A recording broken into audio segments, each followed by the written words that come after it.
Hello, BookTube. Wanted to do a book haul. It's Saturday. It's been an absolutely gorgeous day. We had a summer reading program at the library.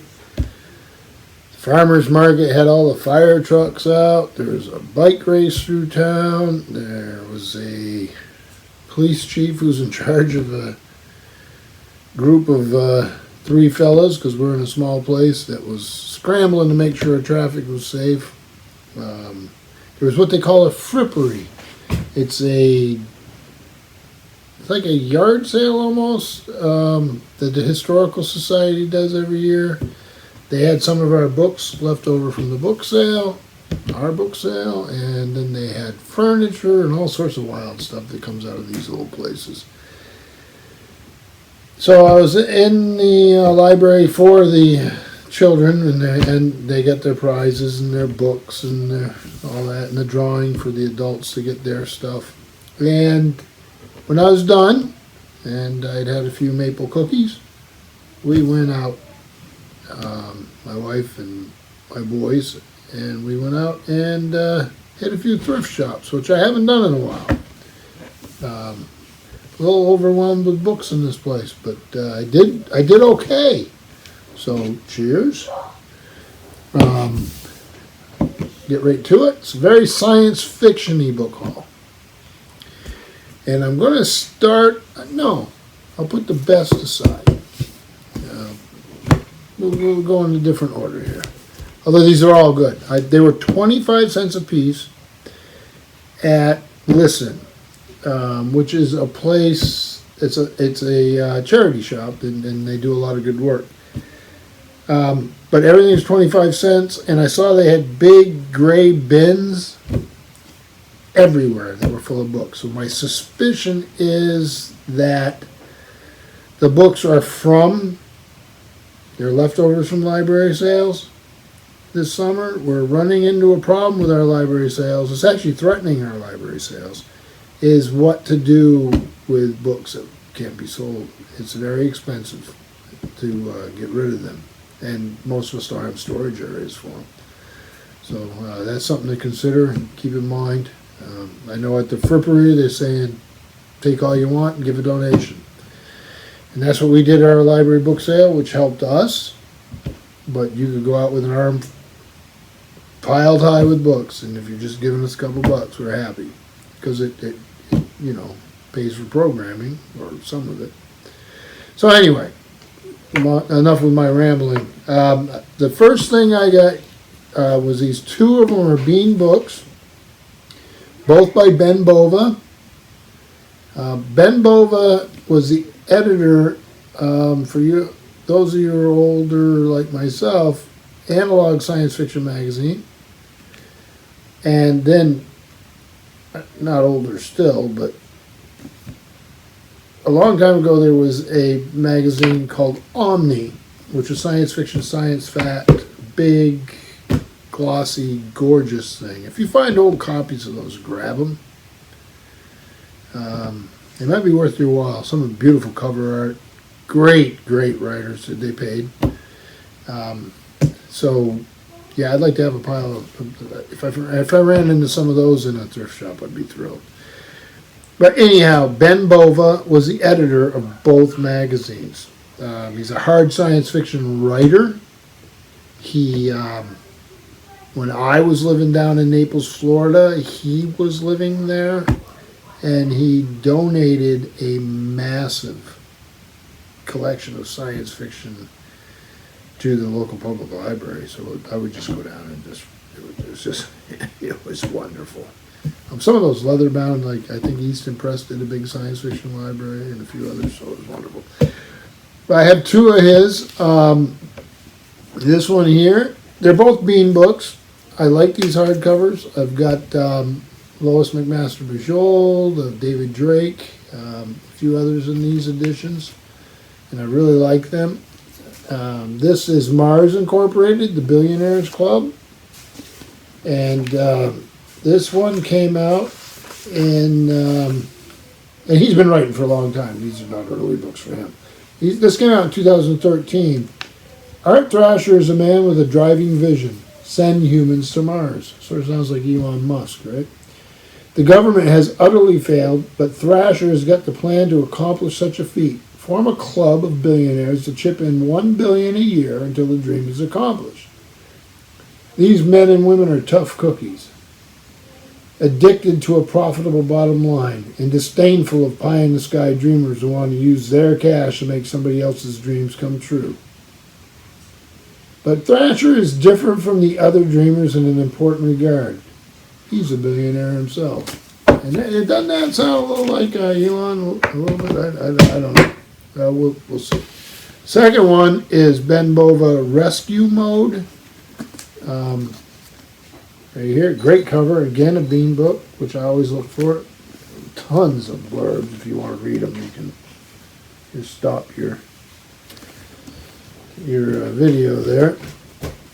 And this is by Ben Bova with Les Johnson writing with him. And Les Johnson is a scientist with multiple television appearances discussing science topics.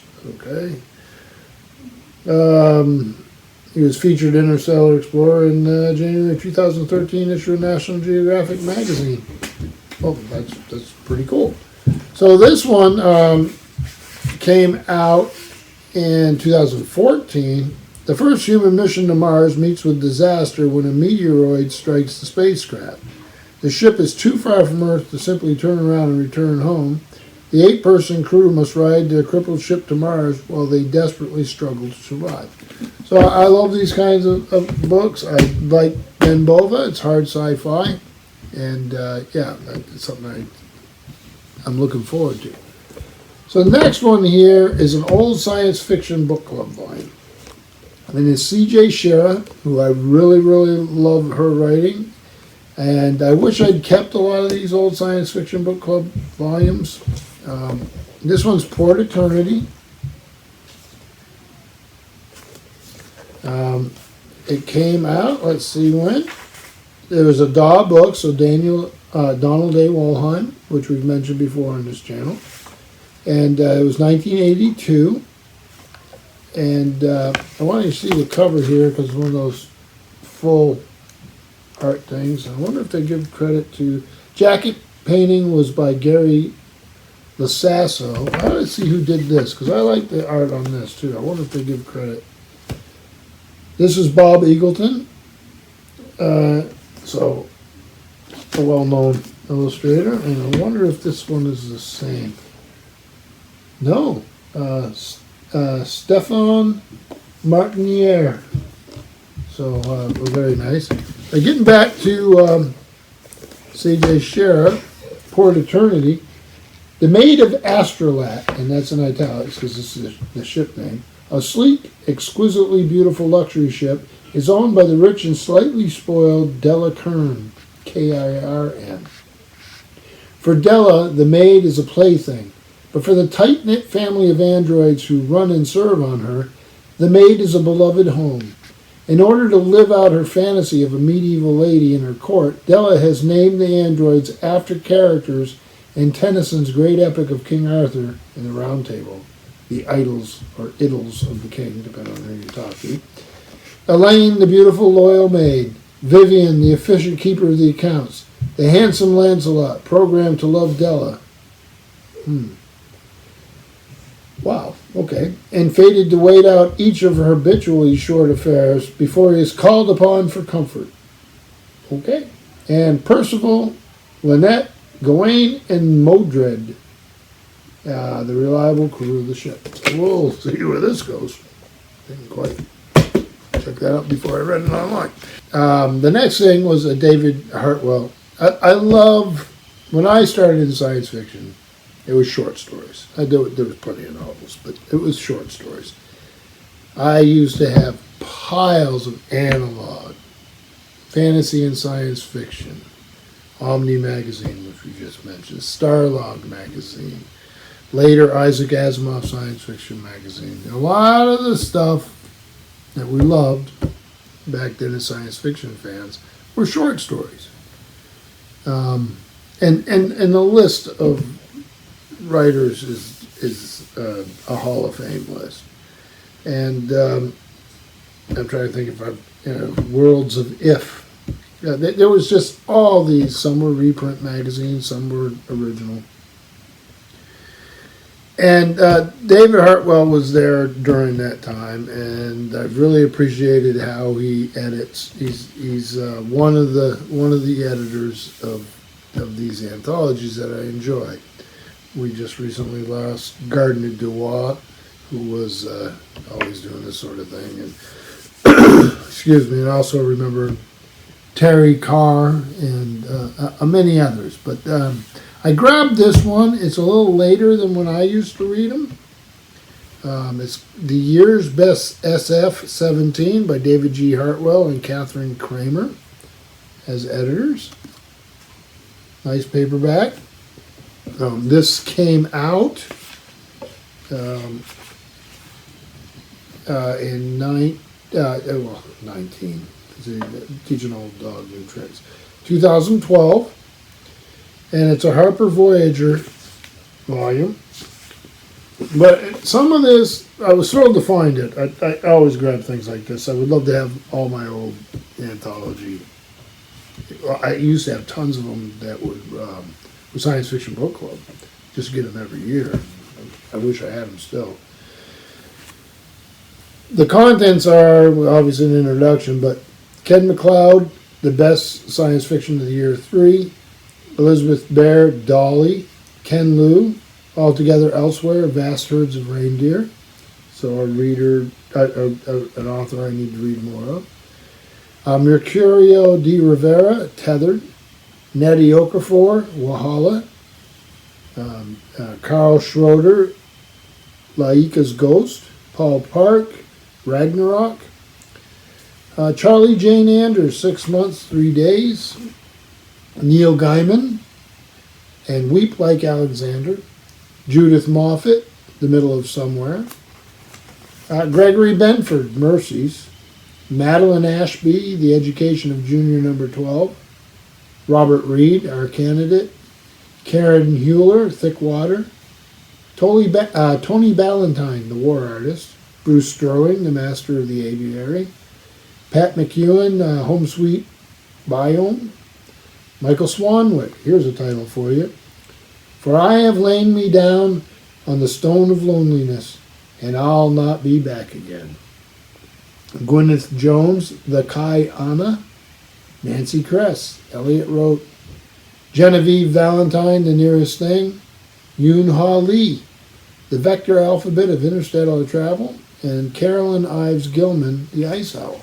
So there's some stuff in here I am really looking forward to reading, and some authors I need to catch up on, keep up to date as much as I can. But this last book was the find of the day for me. I've owned it before in the same exact edition. I want to read it. I don't know if it'll stand up to reading. I think it's from 1964 or 5.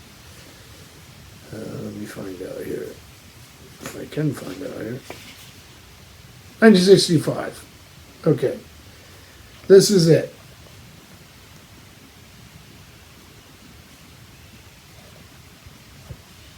Let me tell you what it says down here. You can stop your video if you want to watch it. See what it says. It says, guarantee if this book does not give you full reading satisfaction, mail it back to Popular Library, 355 Lexington Avenue, New York, 17, New York, to receive a complete refund of your money.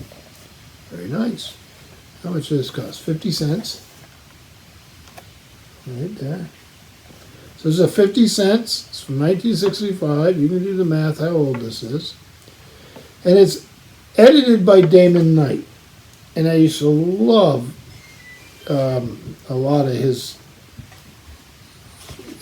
anthologies. I just love them. So this is Other Beings, Other Worlds. A young boy with all the answers that spell doom for mankind. A man who suddenly finds himself in, of all places, the Garden of Eden. A strange race of beings who demand very special handling by Earth. An infant such as no one has ever seen before. These are but a few of the creatures you will encounter in these superb stories of the weirdly fantastic, the definitively chilling, and the all too possibly real. So, look at that cover art. I wonder if they mentioned who did it. No, I should hold it up there long enough for you to see it. That would be kind. Cover painting, The Perfect Sunset by Eugene Berman. So, we have for stories, and it's like a who's who. Don't Look Now by Henry Kuttner.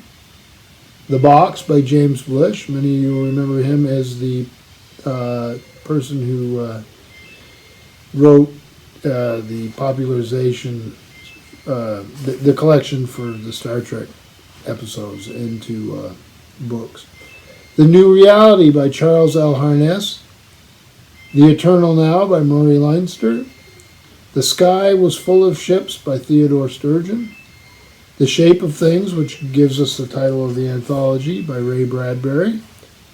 The Only Thing We Learned by C.M. Kornbluth. The Hibbited Man by L. Sprague de Camp. Many of you will remember him from the Conan stories. Dormant by A. Van Vo. The Ambassadors by Anthony Boucher. And The Child is Crying by John D. MacDonald, who some of you will remember as the Travis McGee mystery series. So, pretty good book haul for a weekend. This was $1.25, and pretty happy with that. And I hope you all have a good weekend, and we will see you soon. Thank you, Book.